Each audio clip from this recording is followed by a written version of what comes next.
¿qué tal chicos? Muy buenas noches, muy buenas tardes, espero que se encuentren bien. Vamos a tener un video de retroalimentación de los temas de ecología y medio ambiente que les va a servir para el examen y para las evaluaciones que van a seguir a cada uno de los parciales.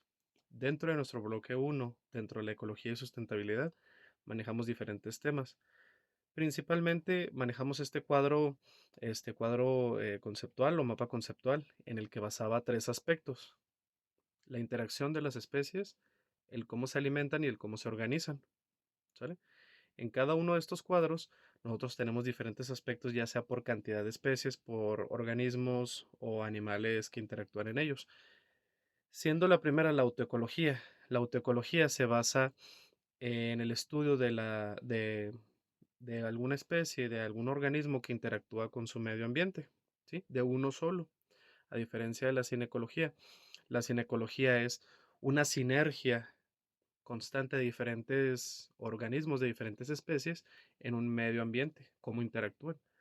En el auto es una, la cinecología son varias, más de dos especies diferentes. Y luego en la cadena alimenticia nosotros tenemos el cómo se alimentan los organismos, ya sea de otros, como es la biomasa, o que produzcan su propia energía a partir de flujos de materia y energía, como las bacterias, como las plantas, que mediante la luz solar o la humedad producen su propio alimento. Y el cómo están organizadas, que se le llama cadenas o niveles tróficos, ¿sí?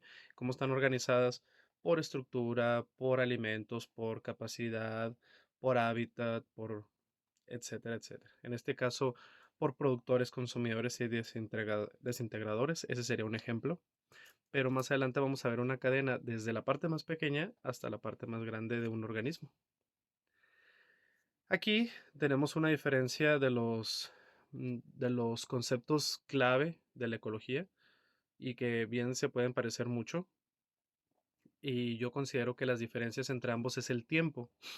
Sostenible es que en tiempo presente y de manera lineal se sostenga un sistema natural, ¿sí? Y un sistema humano que está en interacción consigo mismo. Quiere decir, la actividad humana en equilibrio con la actividad natural, eh, sin, sin dañar demasiado al medio ambiente y que todo sea de forma equitativa, ¿sí?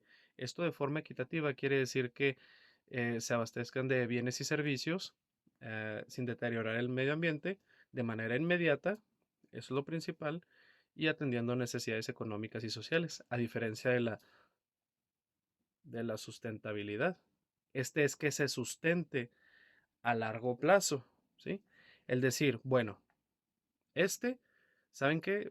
Es como si yo me pongo, yo, humanidad, necesito abastecer mis actividades económicas y sociales a partir de los recursos naturales porque es de la única forma en que puedo hacerlo, ¿ok?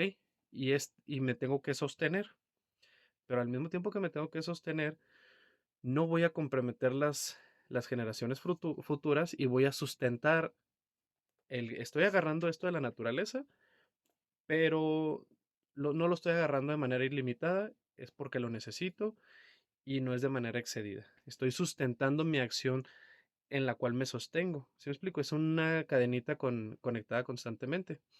Y bien, que se sustente es a largo plazo y que sea sostenible es con todas las actividades actuales que se pueda mantener o permanecer esa, esa actividad de uso de recursos naturales. ¿Ok? Bueno, aquí nosotros tenemos los factores físico, químicos y biológicos que dan forma, dan estructura o dan una función al medio ambiente. Habíamos platicado en clase que todos los factores biológicos, chicos, son los que se pueden observar y percibir. En este caso, el clima, la temperatura, el relieve, la humedad, la altura y la latitud de algún ecosistema o ambiente, el color de las plantas, de los ecosistemas, textura, ¿sí? Porosidad en el caso del suelo, qué tan poroso, qué tan compacto, rígido, esponjoso es, ¿sí? El olor también. Factores químicos que son de composición estructural de los seres vivos, como el agua, el aire, el pH, la conductividad eléctrica y el suelo. Que este de conductividad eléctrica es la capacidad que tienen los nutrientes para ser absorbidos o retenidos en el suelo. Así de simple. Y luego tenemos los factores biológicos. Todos los factores biológicos son los que poseen vida. Plantas, animales, virus, hongos, bacterias, parásitos, microorganismos, de todo tipo, pero que posean vida. Y aquí va lo importante del diagrama. Es que estos, por ejemplo, los factores físicos dan composición a los químicos, ¿sí? Dan una forma. Teniendo los químicos, dan una estructura interna, una estructura biológica a los factores biológicos, que a su vez los factores biológicos necesitan de los químicos para sobrevivir y de los físicos para desarrollarse. Lo vimos de una manera similar en clase, pero es para que vean que se puede relacionar de diferentes aspectos, ya sea en composición, en estructura, en funcionamiento, en origen, en capacidad de desarrollo, etcétera. ¿Ok? Bueno, aquí nosotros tenemos algunas de las ramas de estudio en las que se basa la ecología. Anotamos muchas en el salón, aquí vimos otras y en el video de la clase vimos otras también. Yo quiero que subrayemos algunas de gran relevancia dentro de la ecología, que es la zoología, que es la encargada de estudiar las especies animales, fisiología, que estudia la estructura orgánica y los organelos y el funcionamiento interno de cada una de las plantas o de algún organismo. Etología, que estudia el comportamiento de las especies. Genética, que estudia la estructura genómica de los organismos naturales y de los organismos vivos, al igual como su manipulación genética para crear nuevas variedades, etcétera. ¿Sí? Son técnicas de manipulación e hibridación biológica o química de diferentes especies. Bioquímica, la composición biológica de los organismos, ¿sí? Y la composición química interna en interacción con sus órganos, con sus tejidos y con su estructura interna, así en general. Botánica, la clasificación de las plantas. Geografía, esta ya la habíamos visto el semestre pasado, la tuvimos todo el semestre. Esta la vamos a manejar en esta asignatura como el estudio de todo ecosistema, todo nivel terrestre y toda localización de algún punto, al igual que los niveles de capas de tierra que tiene el planeta. Geología, todo lo de los minerales. Hidrología, lo de los cuerpos de agua, ¿sí? Aquí es importante que veamos eso, ya sea que estudie los animales, las plantas, la tierra y sus ambientes y su relieve y sus ecosistemas, los minerales, el agua, el comportamiento, la estructura, los genes y la composición interna de todo ser vivo, ¿sí? Todos están en constante interacción con la ecología. Y una que me faltó, que para mí es muy importante, es la microbiología, ¿sí? La microbiología se encarga de estudiar los organismos microscópicos en nuestro medio ambiente, desde virus, bacterias, parásitos, hongos, ¿sí? Todos los microorganismos que componen nuestro medio ambiente y nuestro planeta. Aquí tenemos más adelantito el cómo, partiendo de los factores físicos, químicos y biológicos de un ecosistema, y luego el cómo se estudian, ahora el cómo se relacionan. Sí, chicos. De esto ya lo habíamos visto un poquito, pero voy a pasar este diagrama para que se entienda un poco mejor.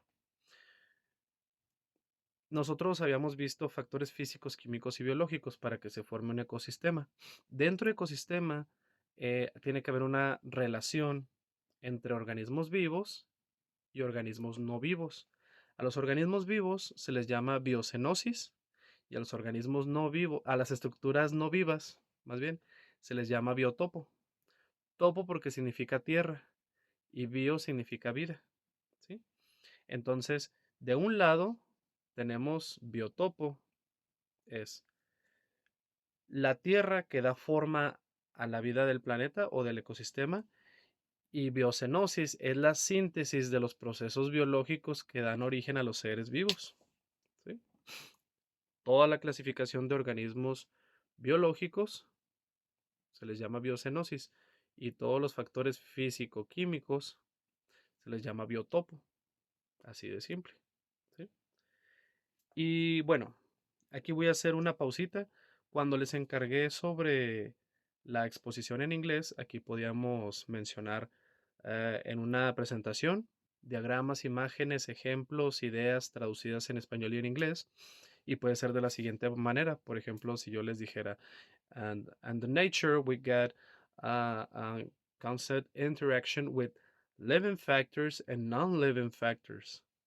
En la constante interacción de nuestro planeta y de nuestra naturaleza, podemos tener factores vivos, living factors, and non-living factors, factores no vivos.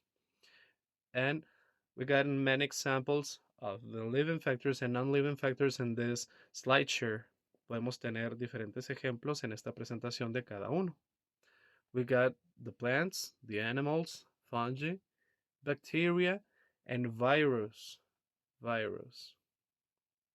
Okay, these are living factors of, of the nature of our planet. Okay, and also we have an interaction factors that are not non-living factors and involve in nature.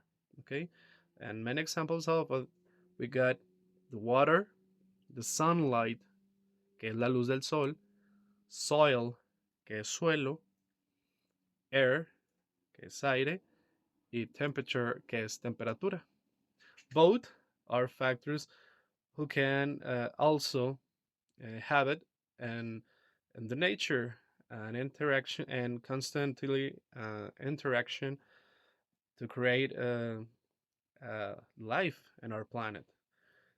Estos los podemos encontrar en la naturaleza y los podemos encontrar interconectados para que generen vida en nuestro planeta. ¿Sí? Así puede ser mencionando listas, diagramas sencillos, imágenes y podemos traducir en inglés y en español. Ok, chicos.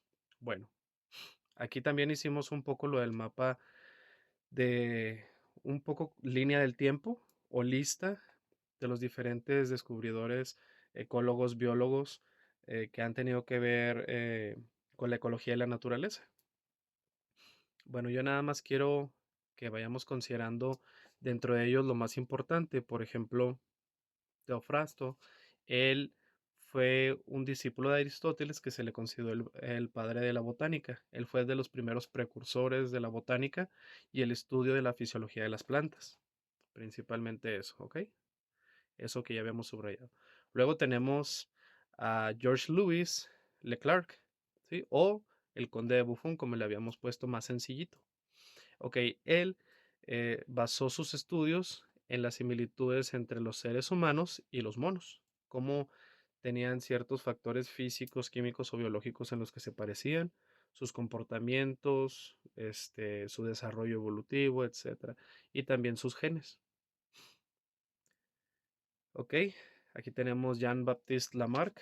En Jean-Baptiste Lamarck nosotros tenemos que empezó a estudiar a la biología como ciencia, como disciplina, y empezó a acuñar el término biología. Ya empezó a crear una rama más específica dentro de la naturaleza que estudiara a los seres vivos. Luego tenemos una obra, una estructura literaria científica que se llamaba la ecología de la botánica o la ecología botánica. Esta se basaba en la geografía de los paisajes, la función de los vegetales y al mismo tiempo el cómo existían precedentes naturales en los que acuñaban una línea de acción más específica. ¿Qué quiere decir? Que dentro de la naturaleza, como hay una gama muy amplia, tenemos que empezar a clasificarla y empezar a separarla. Así de simple. Y como ahí lo menciona, Geografía de los paisajes, que es el medio ambiente, y la función de los vegetales, separarlos, ¿sí? A pesar de que formen parte de un ecosistema, separarlos. Spencer Herbert, Spencer Herbert, este de aquí, filósofo sociólogo británico, él interpretó la realidad mediante el principio de la evolución natural. Quiere decir que todo organismo vivo está destinado a la evolución de manera natural, ¿sí? Puede ser como lo hemos visto a veces en química o en otras asignaturas, puede ser inhibida la evolución mediante la manipulación genética, pero también se puede dar de manera natural. ¿Ok? No en orden cronológico, seguimos a Aristóteles. Aristóteles tuvo un papel fundamental en la ecología, empezó sus estudios en esa rama y empezó a estudiar las costumbres, las acciones, los movimientos, el desarrollo y la actividad de los peces en su medio natural, en el medio acuático. Alexander von Humboldt, él exploró durante años la relación de los diferentes elementos en la naturaleza. ¿Sí? Esto, déjenme, lo muevo un poquito para acá. Ok, relación de los diferentes elementos de la naturaleza entre ellos. ¿Cuáles elementos? Factores físicos, químicos, biológicos que componen un medio ambiente, cómo se relacionan y sus efectos no en la naturaleza, sino más bien en la actividad humana. El cómo el comportamiento y los cambios de manera natural en un ambiente pueden verse reflejados también en el impacto y comportamiento del ser humano. ¿Sí? Y luego tenemos a estos tres científicos eh, de manera de cierre. George Cuvier, que él fue el fundador de la paleontología, ¿sí? Fundador de la paleontología, ahí mejor, sale. De la paleontología, él clasificó el reino animal, la distribución y organización de las especies, a su vez que empezó a acuñar a la zoología como rama de estudio de esa distribución y organización de las especies animales. ¿Sí? Charles Darwin, bueno, nosotros lo conocemos por lo de los estudios realizados en la isla Galápagos, y este fue un biólogo explorador que se encargó de analizar y clasificar la distribución de las especies. ¿Sí? Obviamente en los principales continentes en los que viajó y estudió, que es América Latina y Europa, pero su principal estudio fue dentro de la isla Galápagos, la distribución y clasificación de las especies. ¿Ok? ¿Sale? Y por último tenemos al padre de la ecología, que es Ernest Haeckel, este que está aquí el que está aquí enseguidita, ¿sí? Ernest Haeckel. Ernest Haeckel se le considera el padre de la ecología, como ahí lo vemos allá abajito, allá al último. Consideró también a la ley de la biogenética y realizó aportaciones al comportamiento de diferentes organismos marinos. ¿Sí? Okay. De manera general, esto es lo que nos interesa de cada uno de ellos, como unos son padre de la biología, padre de la ecología, padre de la paleontología, otros el comportamiento de especies animales, otro el comportamiento de especies acuáticas, otro la clasificación y fisiología de las plantas, ¿sí? Cada uno de ellos. Si se fijan, se fueron especializando cada uno un poco más dentro de la naturaleza. Luego aquí tenemos la cadena de niveles tróficos que estudiamos nosotros en el salón de clases, que hicimos una escalerita. Esta daba a reconocer de la parte más pequeñita de un ser vivo hasta la parte más grande que conforma un ambiente e interacción de organismos. Por ejemplo, conjunto de átomos forman una molécula, conjunto de moléculas forman un organelo de la célula, ¿sí? Este no lo puse yo, me lo quise obviar porque esto ya es más de química, pero para que se dieran cuenta. ¿Ok? Y conjunto de organelos de una célula, pues forman una célula. Conjunto de células, ahora sí, forma un tejido. Conjunto de tejidos forma un órgano. Conjunto de órganos forma un sistema, individuo u organismo, un ser vivo. ¿Sí? Conjunto de organismo o individuo forma una población de una misma especie. Conjunto de población forma una comunidad. ¿Sí?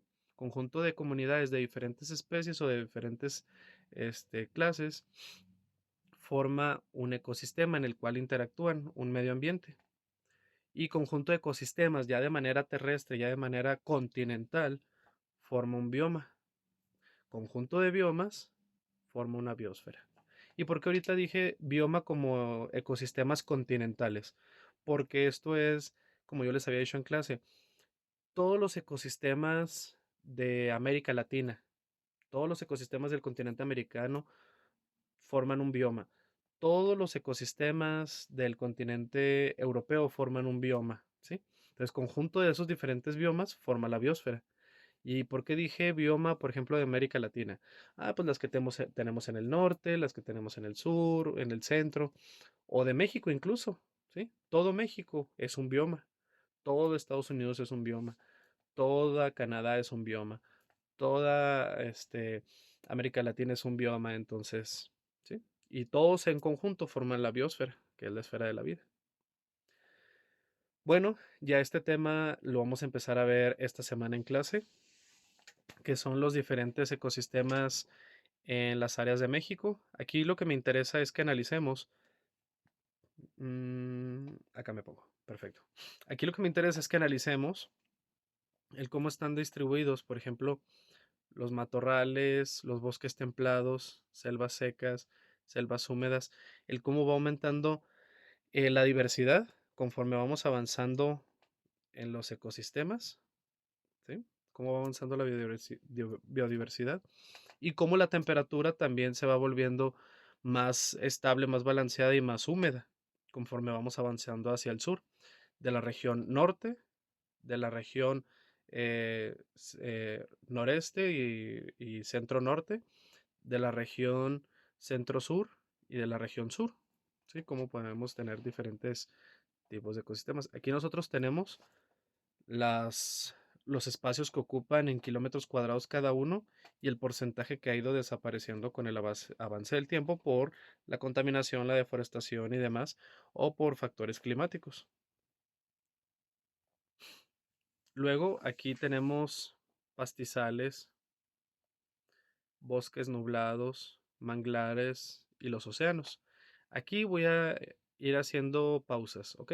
Por ejemplo, los manglares, que es un poquito más difícil de conocer, los manglares son zonas de agua subterránea y zonas frías en las costas que se encuentran muy adentradas en los diferentes ecosistemas y selvas que tenemos en el sur de México y en algunas costas. Son zonas frías, son zonas de concentración de humedad y de agua subterránea. Y luego los océanos, pues bueno, aquí tenemos el Océano Pacífico, el Golfo, el Caribe, el Atlántico, etcétera. ¿Sí? Tenemos los diferentes océanos que rodean a México. Entonces, en comparación de esto, todo esto es más tropical, caribeño, de bosque, aunque ahí dijera de selvas, porque ahí decía selvas secas y selvas húmedas, entonces, mayormente en México, y en estas zonas ya tenemos una cantidad menor. Ya en estos tenemos bosques nublados, son bosques muy fríos, muy nubosos, de mucha neblina. Y los manglares, pues zonas demasiado frías, no se diga, ¿verdad? Entonces, bueno, y dentro de los ecosistemas de manera general que podemos tener en nuestro medio ambiente, dentro de los terrestres tenemos desérticos, selvas, bosques, matorrales, ¿sí? Pastizales, ahí faltaría. Dentro de los que tienen una estructura más hídrica, más acuática, tenemos los ríos, los lagos, los mares, los océanos, ¿sí? Y luego de los mixtos que tienen una especie de tropicalismo, de, de corrientes de costa y marinas, tenemos las costas y los humedales. Los humedales son concentraciones cerradas de agua que provienen de otro cuerpo de agua externo, ¿sí? Y que se van depositando y se van almacenando en esa región o en esa zona y que se pueden considerar también como, como, ¿cómo decirlo? Concentraciones de agua, incluso hasta dentro de las, se me fue la palabra, Mm, de las presas, también por ejemplo, de las presas, los humedales serían como tipos pantanos también, provenientes de otras aguas, aguas corredizas y que van y se son depositadas a un lugar. En el sur de México y en América Latina se da mucho eso, por ejemplo, en el Amazonas, en las costas de Yucatán, Quintana Roo, este, se da mucho en esas regiones. Sí, ok. Y luego, bueno, ya esto va a ser del segundo bloque. Hasta ahí sería nuestro primer bloque. Espero que les sea de mucha utilidad, espero que les ayude un poquito. Vamos a complementar los apuntes que ya tenemos con cosas que ustedes consideren que no las expliqué en clase y que aquí en el video sí las puse, o incluso para recordar o hacer una guía. ¿Sí? Les deseo mucha suerte, mucho éxito, cuídense mucho y nos vemos pronto. Excelente semana. Bye.